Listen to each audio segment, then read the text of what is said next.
Number 4, Mark Cuban is very frugal and very smart with his money. Now, how does that relate to a fight? Because if you are frugal, you don't waste money. And when you don't waste your money, you certainly don't waste your time.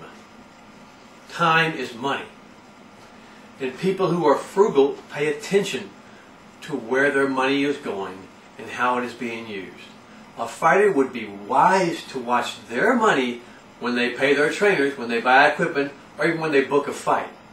It's part of being smart. A smart fighter. You watch your money.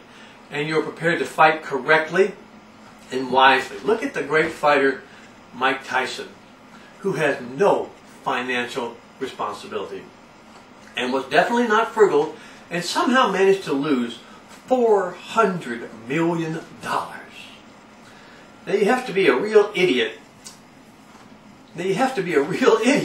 To spend $400 million. And if you can blow that much money, you can blow your fights just as easily. And that's exactly what Mike Tyson did when he lost to Buster Douglas.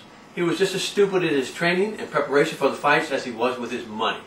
He didn't pay attention, he trained sloppily, and it caused him to lose the championship to a chump and to end his career much too quickly.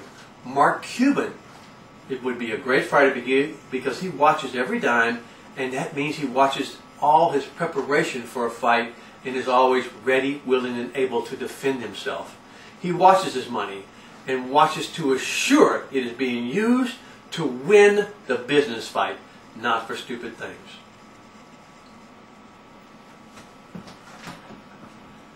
The 5th thing you can learn from Mark Cuban to win a fight: he's always looking for an advantage. He's never satisfied with the status quo and is always looking for something that can give him an advantage in the fight or in his business.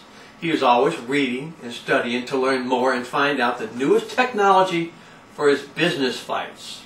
He is constantly investing in new businesses that have great growth potential and can help his current business.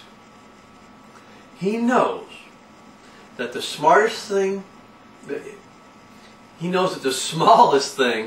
might become a big advantage in his fight. And so he's always looking for anything that can give him that advantage. He is constantly looking for new ideas. He is always learning and adapting his fight game with new ideas and new techniques that will allow him to win the fight. A great fighter is always studying and preparing for the fight. He is always looking for new ideas and new techniques he can use in the fight that can give him a competitive advantage over his opponent.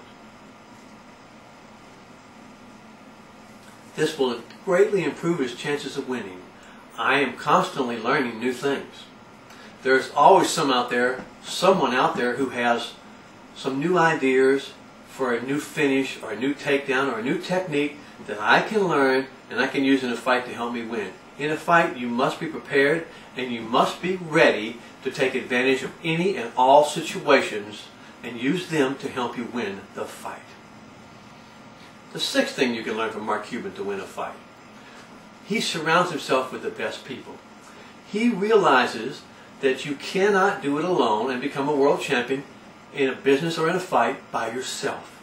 You have to have the best people running your company, and you have to believe in them and know that they are competent to do their job.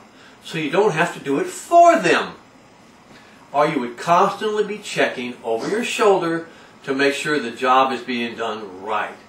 Mark Cuban bought the best NBA coaches and the best players he can, and he's brought them to the Mavericks, and he's continued to upgrade the team throughout the years and the coaches each year to make his business of the Mavericks stay on top of the game. A great fighter always surrounds himself with the best trainers, with the best coaches, and with the best advisors.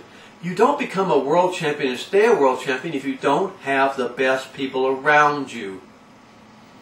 It doesn't cost any more for a fighter to go to a good school and work out with a great teacher than it does for a fighter to go to a poor school or a bad school and work out with a bad teacher. You pay them the same percentage or the same gym fee.